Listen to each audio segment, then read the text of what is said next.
in your organization. I'm Ellen Milnes from moresteam.com and will be today's program moderator. This session is part of our monthly Master Black Belt webcast series sponsored by Moresteam. For those of you that may not be familiar with Moresteam, our company is a global provider of online process improvement training and support tools, such as online simulations, data analysis, and project management. We just recently surpassed a large milestone for us, having trained 500,000 individuals, and we have served over half of the Fortune 500 companies. Our Lean Six Sigma training is approved by the American Society for Quality and the Project Management Institute. We're long-term partners with both. Our courses are also offered by leading universities in their exec ed, graduate, and undergrad programs within business and engineering curriculums. We enjoy providing the platform to showcase the work being done in the field, such as we're doing today. We like to share insights and lessons learned and to contribute in general to the professional development of the Lean Six Sigma community. Today's program is scheduled for 1 hour.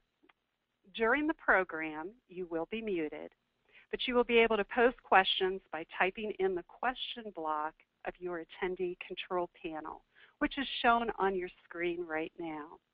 Please enter your questions as they arise. We'll open up the discussion at the end for Jameson to respond to the questions you submitted.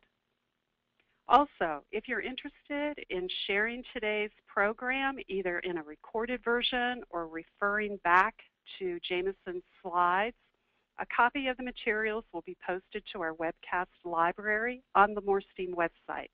I'll email you a link next week when the materials are available on our website.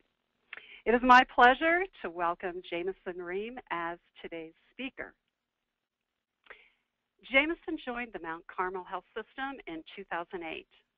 Mount Carmel is a member of Trinity Health, the second largest Catholic healthcare system in the United States.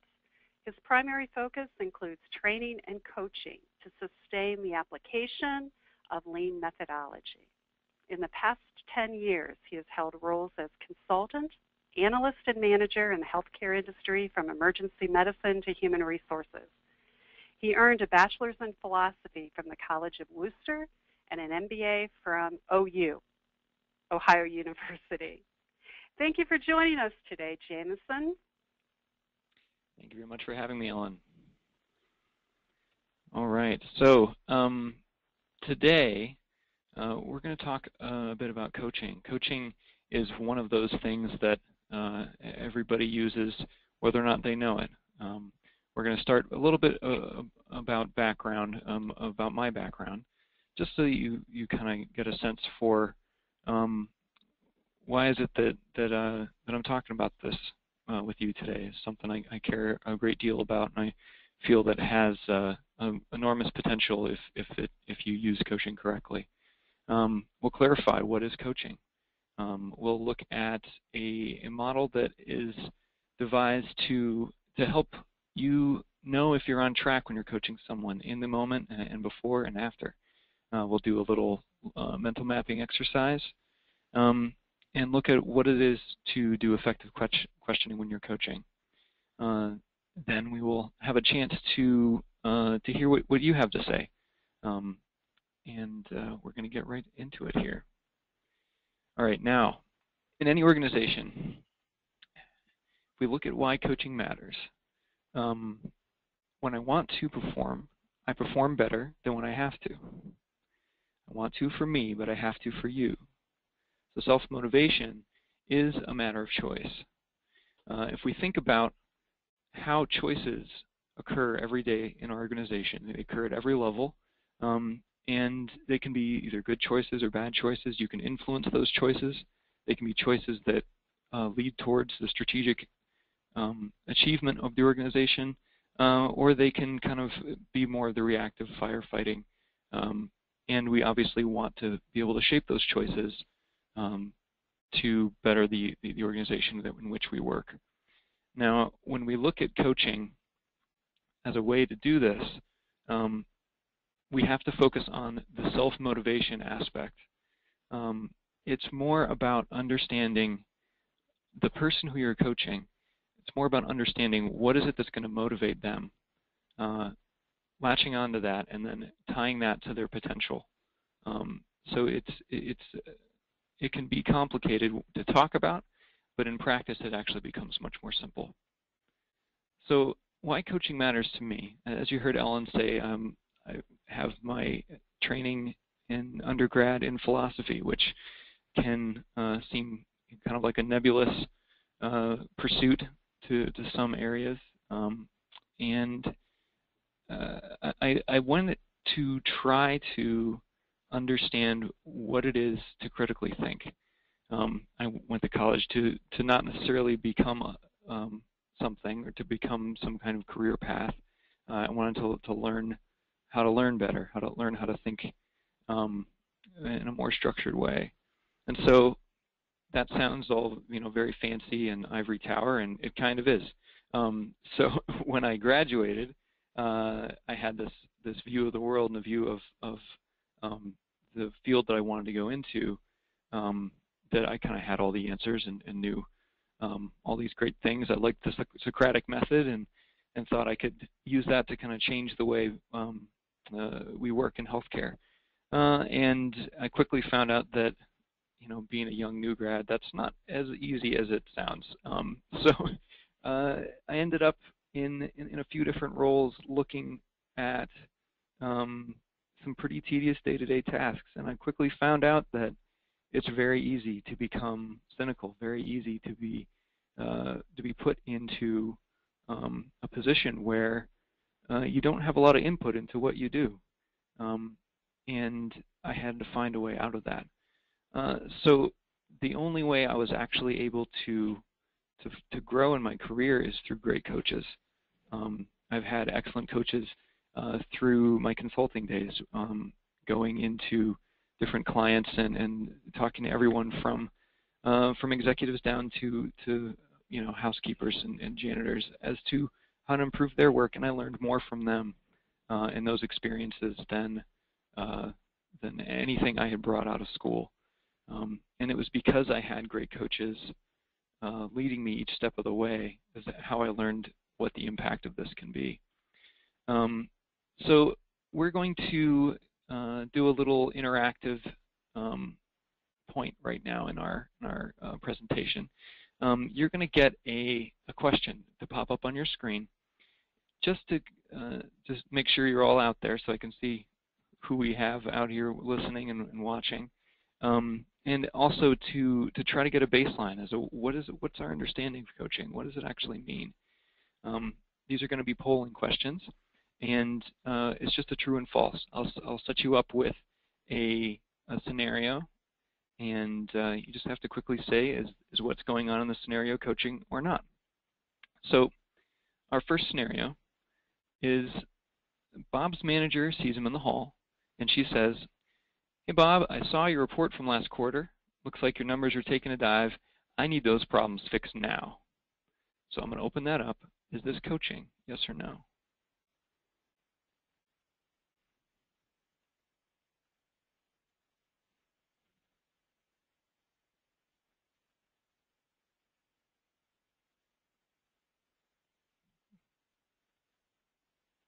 All right, looks like we have about 75% of you responding here. I'm just going to wait a couple more seconds so we can get this.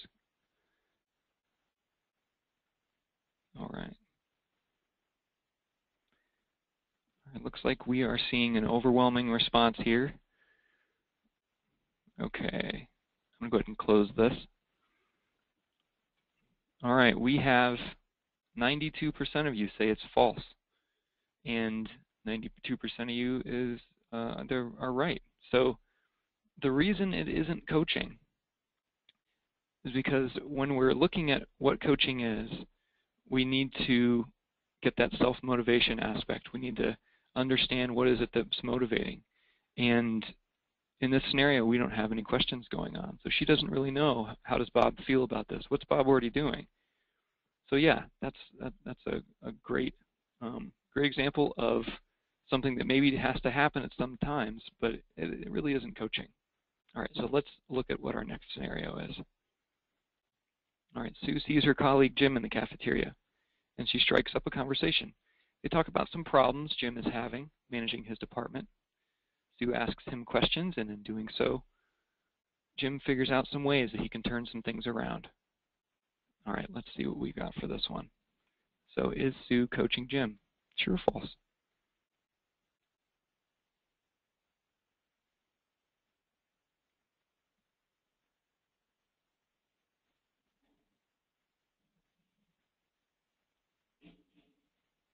All right. Everyone is responding pretty quickly to this one. Just a couple more seconds.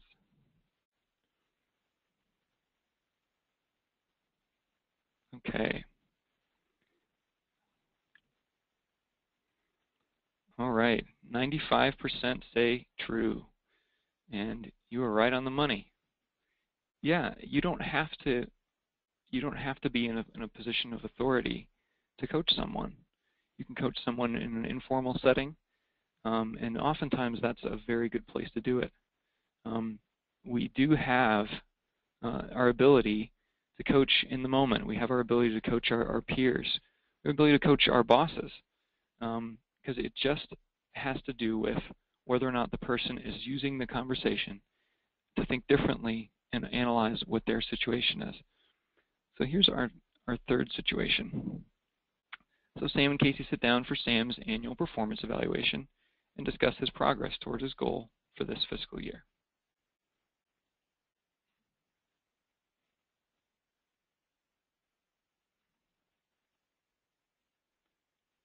There we go. True or false? Is Casey coaching Sam?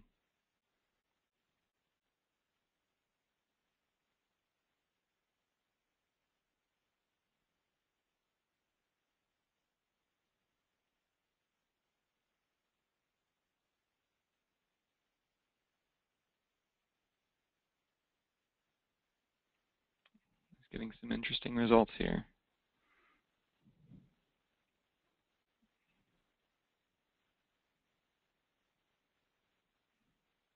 All right, so it seems like we've got some people thinking about this one. It's not as clear, is it? Okay. So I'm going to go ahead and close that poll. And let's look at our results. It's really half and half. And I would say it really depends. It depends on how often they talk about those goals. It depends on what progress really means. Is this progress based on what Sam has been contributing to this, or is this just progress to a metric? Is it about his behavior? Is he taking responsibility for it? So all these questions we have to be careful of when we're sitting down for that dreaded annual review, because oftentimes, if we're not careful, that becomes the only time that we actually have in a formal setting to talk about how someone can improve, and you don't get the real results. You don't get the full potential. I doubt Casey is going to, or I doubt Sam is going to change anything about how the next year is going to look for him if this is the only scenario. On the other hand, maybe this is part of an ongoing conversation. So it really depends on what we mean by coaching. So I'm going to hide that poll, and so each of those scenarios fits into three different areas. So when we're looking at performance counseling, that's something that needs to happen from time to time. And sometimes, at least in my organization, sometimes when we say we need to coach this person, really what we mean is performance counseling. There's a problem, you need to address a quality issue or behavior. Now the one that's a little more fuzzy to most people is the mentoring versus coaching. So mentoring is when you are the expert. And for all my master black belts out there, it's pretty clear that sometimes it's more difficult to coach the more you know, the more experience you have, because you probably know a pretty good answer to the problem that you're talking to the person about. But is it coaching if you provide that answer? So think of it as a teacher and student. The goal of the teacher is clear in that situation. The teacher wants to be able to have that student show his work, have that student look at what is it that I need to do to find the answer to this. Because what you'll find if you focus 100% on mentoring is you'll actually miss the capability of the person that you're having a relationship with. So when we look at these, there is some overlap, and it's just important to know where you're going and when you're doing it. So the reason we're focusing on coaching here is because it's something that it's a little more of a soft skill. Mentoring, if you know the area in which you're helping somebody, you can mentor pretty easily. Your experience and wisdom is something that you have. You don't have to go looking for it.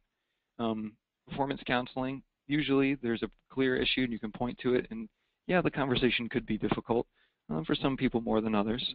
But coaching is a little more nebulous. It has more of a relationship base. Now, so when we look at what it is and what it's not, it can be formal or informal, but it's definitely not an event that allows that box to be checked. So think about that annual performance evaluation. If it's just checking the box, I've got 40 of these to do, we got to make sure that we're getting through, I got to be compliant, everyone's got to get reviewed. And that's not necessarily coaching. We think, that we have to because, well, this is the policy, but are we actually getting the benefit out of that? What is the goal for that performance evaluation? If it's just kind of a rank and yank and we just want to keep the top 10% performers, well, what are you doing to actually transform those B players to A players? Because sometimes it's just a matter of unlocking the creativity that's actually within them. That's why we have to think about coaching as supporting the exploration of potential growth areas. It's not being the expert. It's not fixing someone. So how to do that is you do need to build an atmosphere of trust and honesty and mutual respect. Having the control as the coach to maybe know the answer or know what your solution would be and holding that back, seeing what that person's going to do. And that means you need to prepare, you need to be mindful, you need to respect what that person is going to say, respect their values and beliefs, and do the work. Sometimes you really have to do a lot of mental preparation ahead of time. But now on the coachee's side, the person who's being coached, it's also important for that person to be mindful, because if they're not careful, they won't even know that they're being given an opportunity. They won't know that what they have is someone who's willing to see their full potential and have them reach it.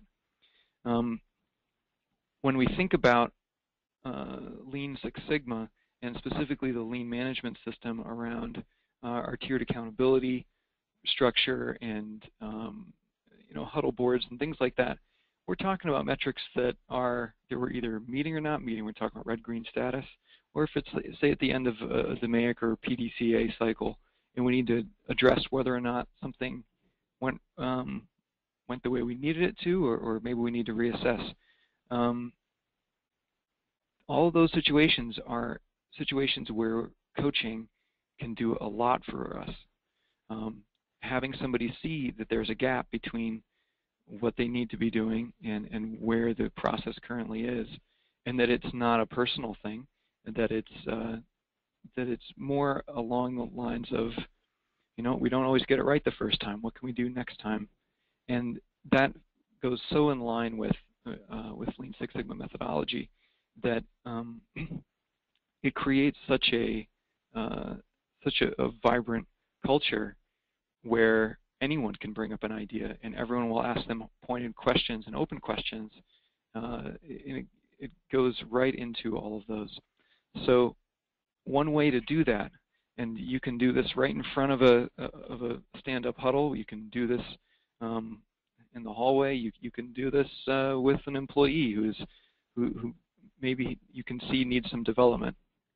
And this is this comes straight from John Whitmore's Coaching for Performance. It's a great book. He's actually a coach that was on more the athletic side. He created tennis and skiing coaches, and found out that maybe this is something that needs to go to industry. Maybe this is something that needs to go to the business world. And we're going to go into each one of these steps. But if you keep this GROW acronym in mind when you're going in, it helps you understand where to go next. Because sometimes when you're looking at someone who's handling a difficult problem that we both need to have resolved, it can be very intimidating. It can be intimidating for the coach because this person is really strong-willed and they know what they know and they think they've got the answer, and maybe you're seeing that they kind of don't because the metrics are saying so. So if you start with the goal, so let's say I'm going to give you a scenario and we can apply this to this scenario. Let's say that Ed is a frontline manager or a supervisor, and he's inherited kind of a rough department. He was transferred there because he did some good work in another place, and they put him in a problem area, except that he just kind of shut down when he got there. And let's say that Beth is his manager. Beth is looking at all of his metrics, all of his scorecards, and he's got the right structures in place, but they're just not getting it done. But Ed's the kind of guy who's got an answer for everything, and usually it's not the answer you're looking for, and it's not an answer that shows ownership. So if Beth is going into that conversation, what's her goal? Is her goal to have Ed gain ownership of the situation? Is her goal to just fix Ed? We have to make sure that we understand what's possible. A person is going to do what they need to do based on what their understanding is of the current environment. So that leads us straight into our step 2 is reality. So it's not my reality, it's not Beth's reality that needs to be understood, it's the person we're talking to. So you need to really open up and listen.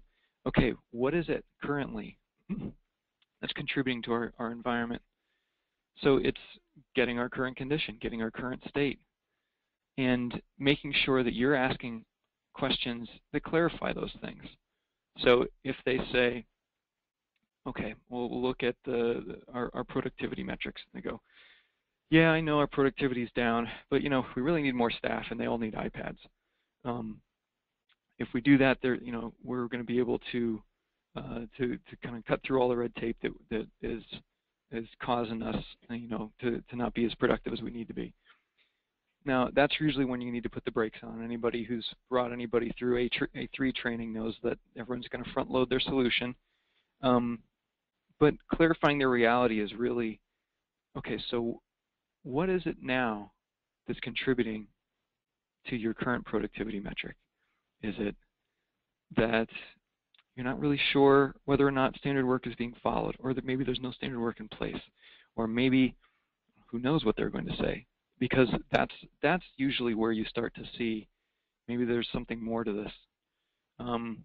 Then when you start to elaborate on that current situation, come up with options. Have that person develop options. And you can throw something out. Usually what I like to do is say, throw out an idea that is kind of half-baked, because usually what the person will do if they're hesitant to come up with an idea is pretty much tell you why your idea won't work. And that's great because, okay, show me something that will. What are some things you could do? And now, once you've developed that, the W is what's the way forward. What's your next step? Okay, so now what are you going to do once we stop talking? You're going to go and you're going to talk to your team and maybe try out something different. And allowing that person to think that they always have the choice, and for them and for you to believe that is what's really important about this. So a way you can do this is by looking at answering a few of the questions you have in your head ahead of time, so that you can answer more open questions, and you can ask more open questions, rather. So the way we question the people we're coaching, and it doesn't have to be a manager and subordinate, the way we're asking our questions shows the person a lot about where we're coming from, and it's the difference between getting a defensive response and getting a reflective response. So if we talk to a team and say, okay, we've been meeting like this for a while, is this meeting effective? No. Okay, does that actually give us the result we want? So anytime you ask a yes or no question, it doesn't put onus on the person you're asking to think about it. They can quickly answer you, and it can have some thought into it. It can have no thought into it. So maybe we can ask a different kind of question. What could make this meeting more effective? Would be a better way of phrasing how we get the benefit out of the meeting. Make sure it's descriptive. And if you get into a question that has descriptive answers and has description built into the question, that's a good way to break down defenses as well. So let's say we're trying to teach someone how to hit a baseball, and I walk up to you after you've missed the last 5 pitches, and you go, "Why aren't you looking at the ball?" That's a question. I'm not telling him to look at the ball, but it's probably going to answer with a very defensive answer. It's like, I am looking at the ball. I don't know. So maybe we could phrase it a different way. Maybe we could phrase to get more description out of it, rather than "Are you looking at the ball?" which would be yes or no, and "Why aren't you looking at the ball?" which is a defensive question. A descriptive question would be, which way is the ball spinning as it goes towards you? It already presupposes that I've got to be looking at that ball in order to know that. So we can think about that with when we're talking to managers or when we're talking to our frontline staff. Do they know what are the things that contribute to the problem? So if they know what the problem is, bring them through a quick 5 why. It will create a much more descriptive area of discussion rather than a defensive one. So the way you look at that then is to gradually increase your detail. So if we look at the ball example, okay, so which way is the ball spinning? All right, spinning to the left. Okay, so if it's spinning to the left, which way do you think it's going to drop when it comes to you? Well, it'll probably drop down and to the left. Okay, so how can you anticipate that when you see it? Well, maybe I'll drop my shoulder a little bit, and all of a sudden, they've gone from someone who doesn't know how to hit a baseball to someone who's analyzing their stance, analyzing their body awareness. We can easily apply all of this to our working environments, because our gradually increasing detail is when we talk about what are our process contributions to the current problem. Because we know that 99% of the time we have systemic process problems that are causing the things we need to fix in our organization rather than our people problems. And so if you get the person that you're coaching to see that quickly through asking a descriptive question that will gradually increase in detail as you go, that helps you out a whole lot in actually clarifying what the reality is, and they should come up with an option and a way forward very easily from that step. So that sounds simple, right? Just ask them some questions. You get used to asking those questions. So what gets in our way? What are the things that make this a lot harder than it sounds? Well, let's take a look at what the mindset of the coach and the coachee actually is going into this. So before I talked about self-awareness for the coach, that they need to be aware of what their biases are, of what their values and beliefs are.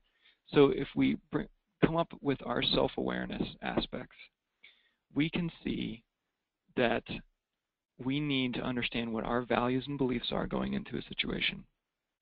If we have our own personal and corporate goals, that's our own agenda. the person we're talking to may not have the same agenda. Also, your style and your skill level. If this is the first time you've coached somebody on purpose, because sometimes it'll happen randomly, but we haven't necessarily been thoughtful about it, then you need to be willing to know that maybe I'm not going to get it right this time, because we'll have emotional triggers that go into this. That's our personal baggage. That's your past history. What happens here is that you need to know, what is it maybe when we're talking to that person that can spur us off, can cause us to become frustrated, that if they're just not getting it, we just aren't able to have them see what we need them to see. It can be frustrating, but we need to identify it because it has nothing to do with coaching. It doesn't have anything to do with where that person is. So we need to bring a learner's mindset to the table.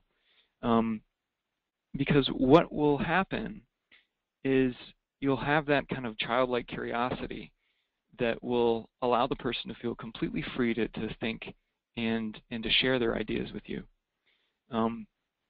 That will create the kind of creativity that you need in every person that you work with. So if we think about a scenario, let's just say that we have our Ed and our Beth again. So let's say that Ed is the coachee and Beth's the coach.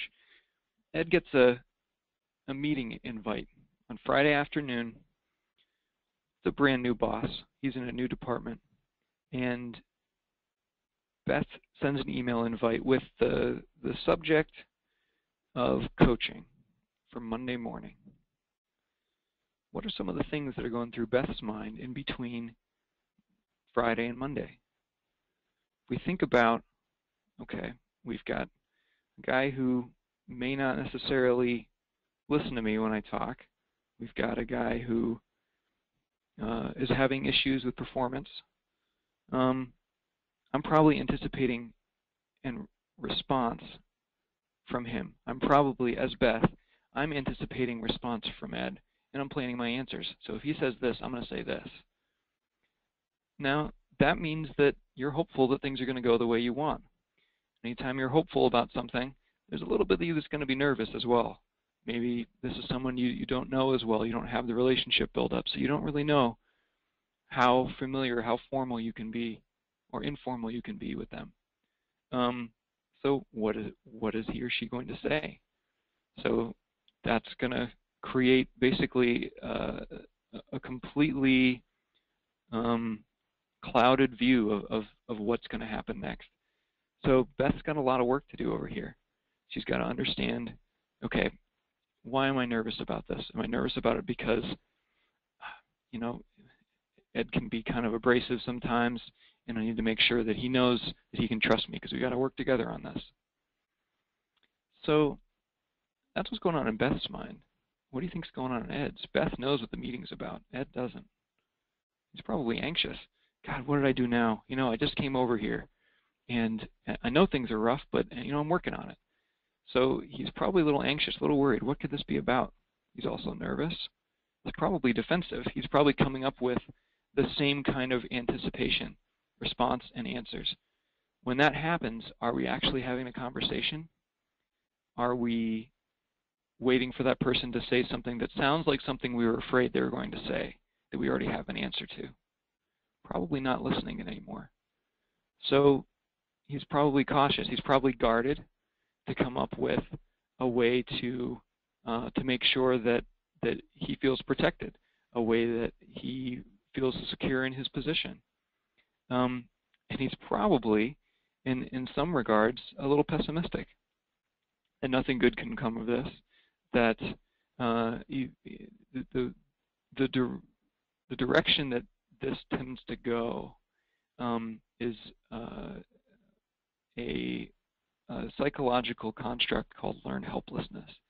So pessimism is an important thing to address when you're coaching someone. The degree to which people see problems are personal, that it's their issue, that it's pervasive, that it happens everywhere, and that it's permanent, that it'll always be this way. You know what? I screwed up a presentation. I always do that, and I'll never be good at it. That is a 100% pessimistic view. If you see that, that means you're not going to get good performance out of that person. If you do, it's an accident. So understanding how much pessimism exists in a person's mindset is very, very important. You can do that when you're coaching, because you can ask, okay, what's the thing that contributes to this? I've got a bunch of lazy people on my team, and it doesn't matter how many people I hire, they're all junk. Okay, that's not 100% pessimistic because they don't think it's their fault, but it's still a lot of permanent and pervasive attributes to that. And how often do we hear people say that, well, what can you do? It's always going to be that way. There's not a lot of people that feel like things can change when they have that kind of mindset. And it's very, very important to address that when you're coaching. So if we look back at these things, okay, Beth's walking into a minefield, and she doesn't necessarily know about it.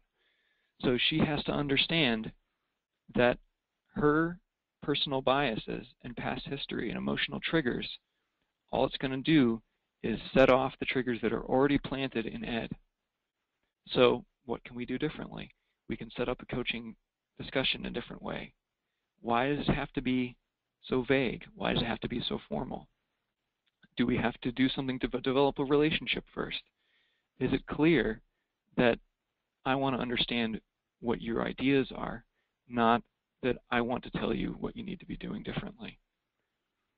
So this all goes back to our effective questioning. So we talked about how to use that GROW model. We talked about how to have somebody rephrase their reality. But if we just ask them why something's happening, or even could you describe the way in which it happens, sometimes it doesn't necessarily give us the answers we want. Sometimes you won't see that there are other things that that person is really concerned about, and you're, because of their mode of questioning, you're covering them up without knowing it. So let's talk to Eliza.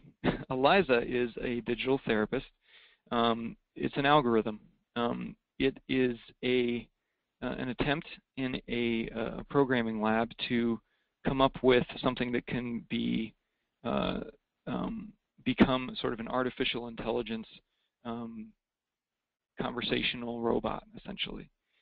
So what happened was, as they were researching this, the research assistants they found were coming in after hours and locking themselves in a room and actually talking to the computer program that they were working on. They were talking to it for hours. It wasn't at that time known to have this kind of therapeutic quality to it. All they knew was they wanted to come up with a conversational robot. So the lab director actually put a stop to the development because he was really worried that people were growing attached to this thing. But why do you think people would have these long personal conversations with something that they know is really just a logical algorithm? Well, let's look at this conversation. So where we have our asterisks is the people that we are that are typing in here, and our little caret is Eliza responding. So I have problems getting motivated. So let's say this is Ed. All right, so Eliza says, can you elaborate on that? Well, sometimes I hide in my office so I don't have to talk to anyone. Does that trouble you? Well, yes. I understand. Thanks. Okay, so sometimes you hide in your office so you don't have to talk to anyone. Tell me more. If I have a problem that's really hard or I need to push people, it makes me uncomfortable. So Eliza says, what does that suggest to you? Nowhere does Eliza have to know anything about the world in order to know this. She doesn't have to be an expert. She doesn't have to be a human. But these questions start with a very key point. Can you elaborate on that? So gradually increasing in detail. Does that trouble you? Asking what the reality is for the person who's talking. Because really listening means you're not judging. And that's been the key to all of this. So I understand means, do I really understand? No, but it helps. So how can we do this better in our environment? Can we identify when we're judging someone? Can we identify when we are actually saying to one another, you know what, I want to learn from your perspective because it's different than mine. That's what this is about. And that will create us going down the road of much, much more effective questions. So now it's time for you to ask me some questions. I'd love to know what you have to, what experiences you've had with this, and anything that you are curious about. So we can use our chat panel over here, and I believe you have some questions that Ellen will be fielding here, and I'm happy to answer as many as we can with the time we have. Thanks, Jameson. You know, I've heard your presentation before, and hearing it a second time, I found that I noticed things that I think I missed before. So I just encourage people that if you've been listening in, to refer back to the slides that we'll have available in the next week. You know, Jameson, I've read a lot coming through my inbox, you know, that current trend is moving away from traditional annual performance appraisals and going more towards, you know, an ongoing feedback and coaching model. And in fact, I heard one presenter at a conference refer to it 360, 365 model, meaning, you know, 360 degrees feedback all the time, you know, every day. And it seems to me that coaching plays a huge part. You mentioned, you know, peer-to-peer, upwards coaching, your direct reports, and that it just seems that all of your remarks fit so well into what we're hearing as the current trend.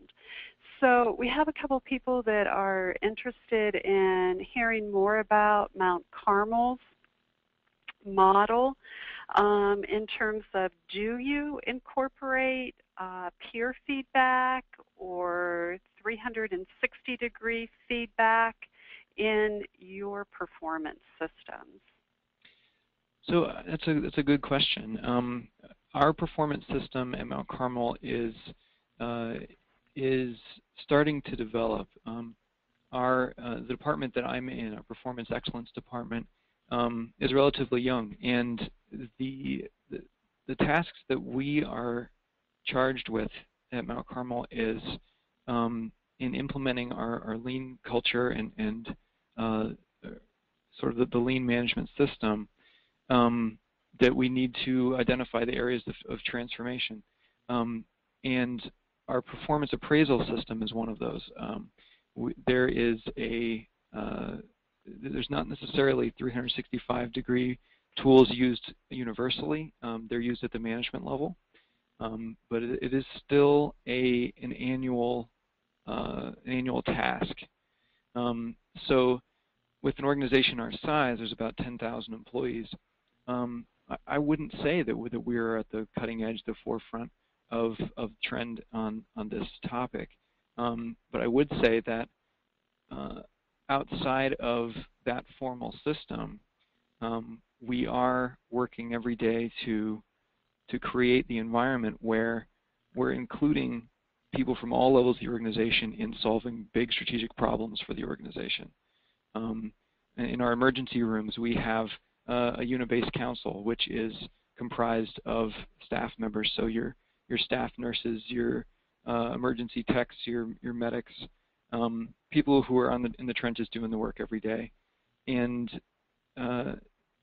they're brought into environments where they typically wouldn't be. So in the conference room, discussing how you're going to address the strategic problem, and we really ask them, okay, what is it that you're seeing? How can we do this differently?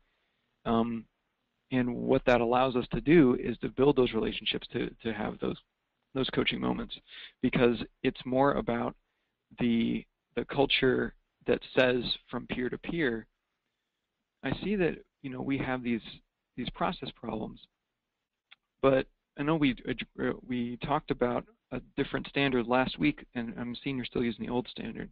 Can you tell me about that?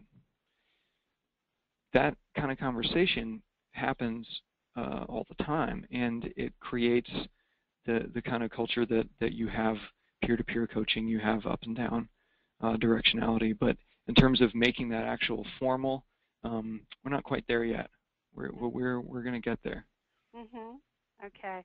Your comments lead right into a question that Sebastian posed. And first of all, let me pass along his compliments on your examples in the interactions that you provided. So I wanted to share that. He was hoping that you could speak a little bit about your experience with leaders in the organization and talk about what type of training does the leadership receive, and what kind of method do you use? So the training that that we've given specifically for coaching has been something that's very similar to what you just saw today. We're also looking at the coaching kata method as well, which is just 5 questions. That's what is the target condition? What is the actual condition? What obstacles do you think are preventing you from reaching the target condition? Which one are you addressing now? What's your next step, and what do you expect? And where can we go see what we've learned from taking that step? So it creates a very formalized way to do that. Now, that is at the kind of the first tier of management. Above that, it's much more individualized. So different executives and directors have different levels of comfort with this. And so in my department, we have responsibilities to develop relationships with, let's say, our chief nursing officers and our COOs and presidents of our hospitals, and set up regular discussions with them so that we can discuss how are they addressing the problems in the organization, what about the way they're addressing the problems is contributing to its current environment, and what are the things we can do differently from a cultural perspective. This, of course, is going hand in hand with a lot of our kind of more solid operational tools. Understanding whether or not we're ahead or behind the plan of care in a round process, or where are we in implementing this initiative. So it's kind of ingrained in our relationships with the management team. Okay. And Tuan was curious about, you mentioned about it being part of the culture and working to make it become just part of the environment. Is there anything else that you can share in regards to how you're doing that? For example, have you incorporated it into leader standard work? Is it incorporated into Gemba rounds? Are you using huddles? Things like that. Do you have any structure around the use of coaching?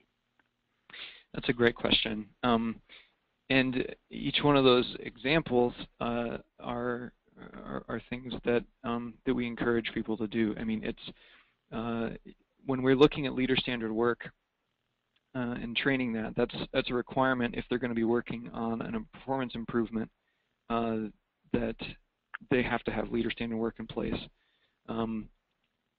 And on leader standard work, we ask, okay, if you need to develop your staff, because it's an if, but it's always a must, right? Yeah. So how are you going to develop your staff? If you think it's important to make sure that people are growing, where is it on your leader standard work that you're doing it every day? So we are looking at our clinical managers, which is our first level of leadership, and asking the question, how many coaching conversations did you have today? So I went through the ED, which is our emergency department here, just yesterday, and I go through rounds on my Gemba walks, coaching with the manager there. and ask him to show it to me on his leader standard work. Okay, so we have our charge nurses, and their responsibility is to coach and round and help people.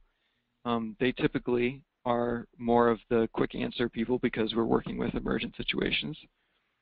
But when we're looking at our process indicators, we're looking at our Heijunka or day-by-hour boards, what is it that we're actually asking back to the staff?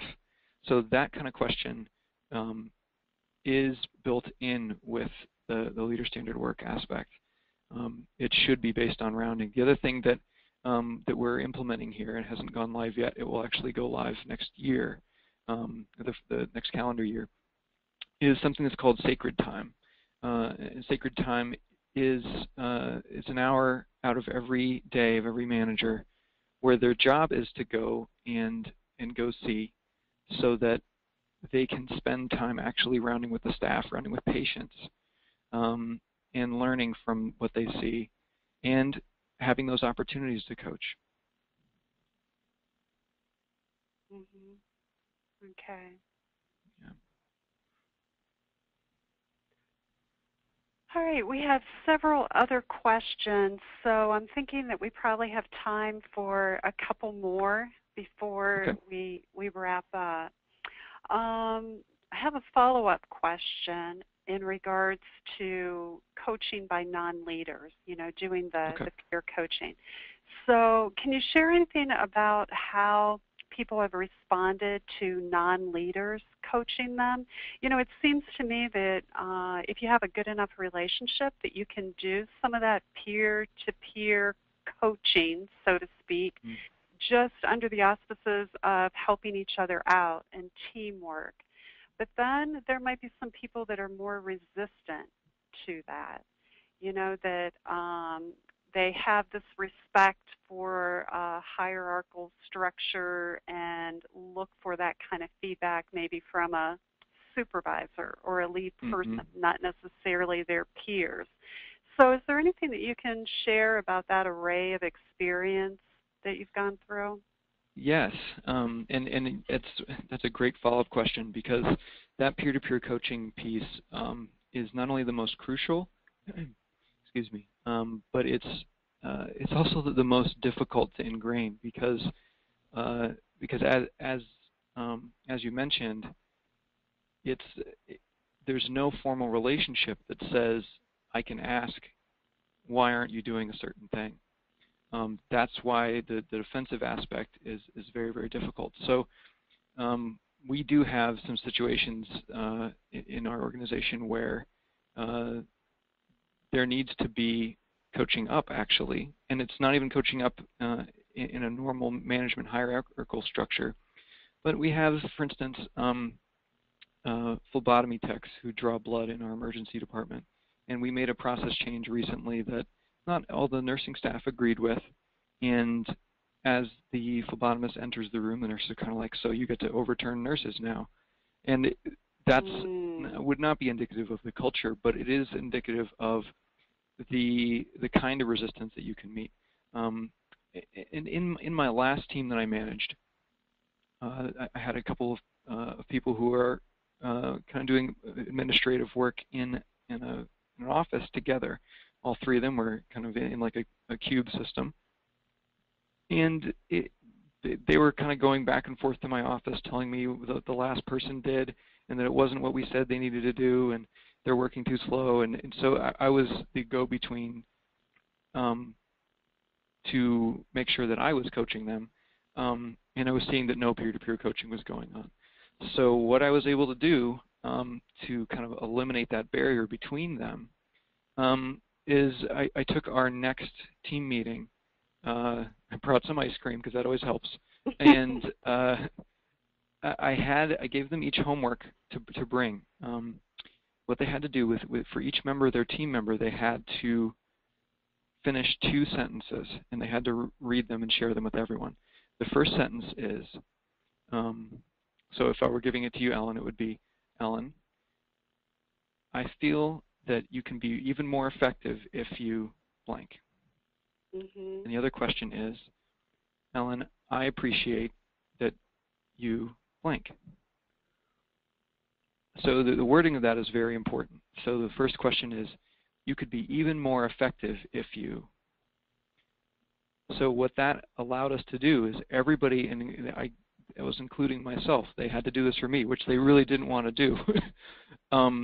Because they weren't comfortable giving each other feedback. They weren't really helping me, like they didn't feel comfortable giving me feedback either.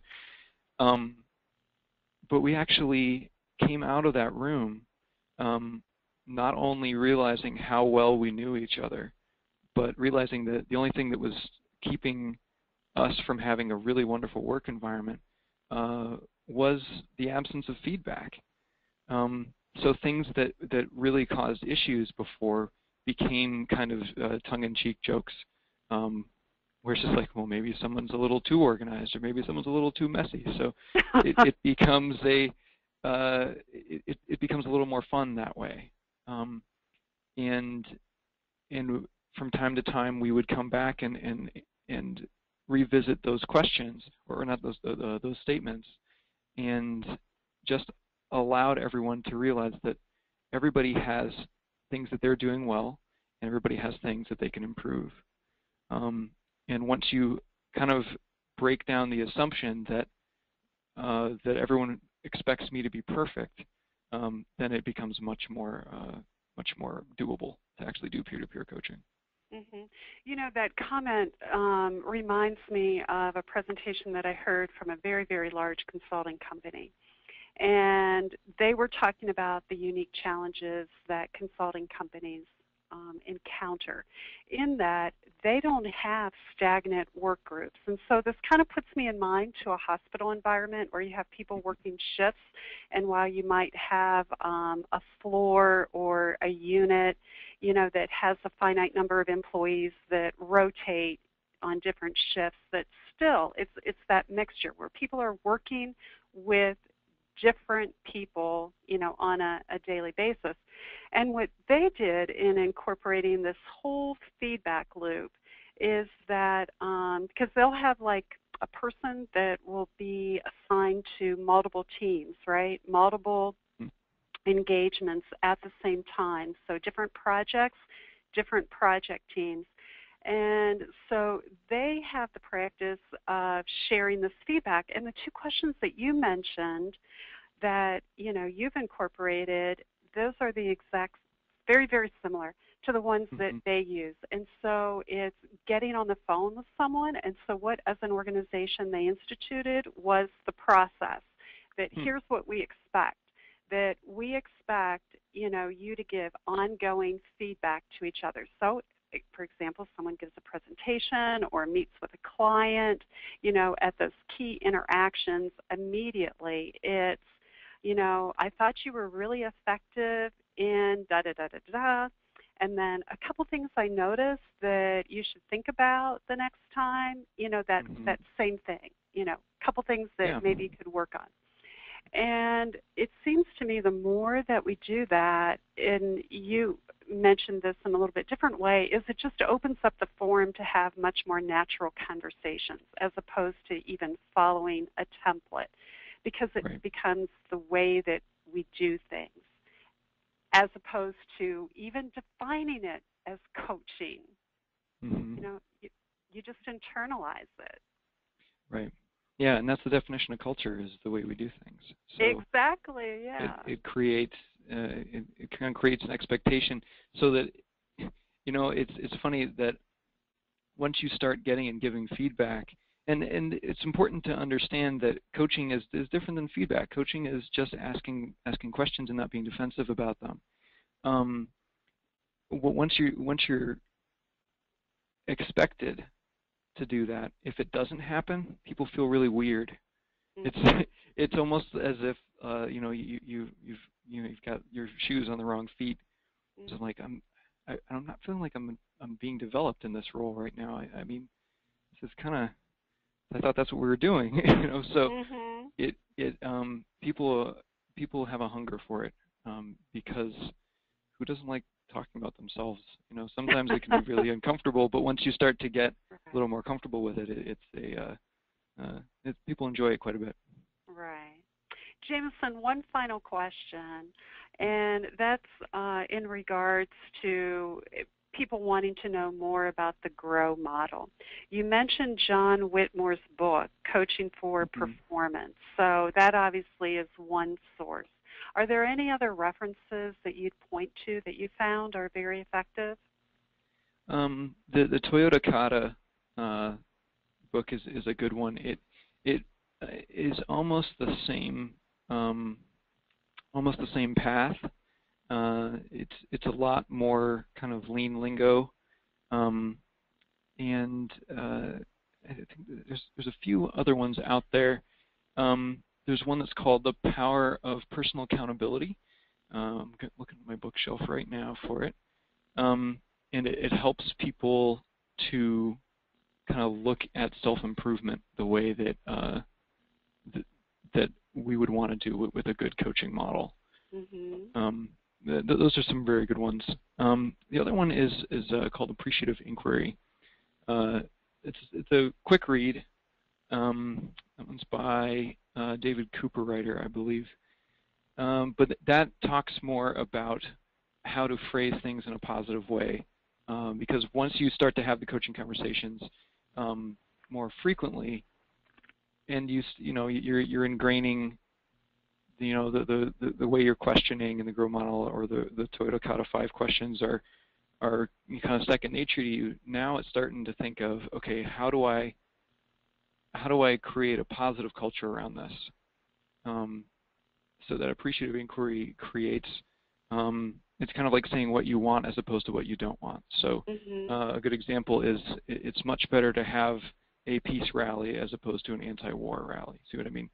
So it's talking about creating the future state as the subject of conversation, as opposed to just talking about how things aren't the way we want them to be. Okay. I jotted those titles down, so in my follow-up email to the attendees, I'll include those titles in there so Great. that if they want to look them up, they can do so. So I'm looking at my watch, and it's time to wrap up. So do you have any concluding remarks, Jameson? Well, if we look at coaching as building awareness and responsibility, I would just pose back to the group out there that what can you do to build that today for your coworkers and for yourself? Thank you very much for listening. I appreciate it. Well, thank you for joining us. And I've received a number of complimentary remarks through the chat panel, and I think our audience really appreciated your insights. So I have a couple concluding remarks for us to wrap up with. One thing I've mentioned a couple times, that we'll be posting the recorded version as well as Jameson's slides on our website. If you visit our website, you'll find a wealth of other materials. For those of you that are certified black belts and are interested in taking your career to the next step, we offer a blended learning program with Ohio State for Master Black Belt. It combines 2 weeks of classroom with online course modules. For those of you who are not already certified black belts, you might be interested in exploring some of our other Lean Six Sigma course offerings, or we also have a whole bank of reference materials, tutorials on Lean Six Sigma tools, articles. We have other on-demand webcasts for your reference. Again, all of those are available, free of charge. So please stop by our website, take a look around. If you have any questions, you can let me know. Thank you for spending the past hour with us. If you have any questions or would like to follow up with either Jameson or myself, you'll see our emails here. Again, they'll be included on the slide set for your future reference. Hope you can join us for our next program, and that'll be held Friday, November 20th. Whitney Montagna is going to be joining us and talking about Kaizen leader training. So it continues on with our lean theme, and hope you'll be able to join us. You'll see an email with a registration link in your inbox in the next week or so. So again, thank you for sharing part of your day with us, and we hope to see you next month. Thank you.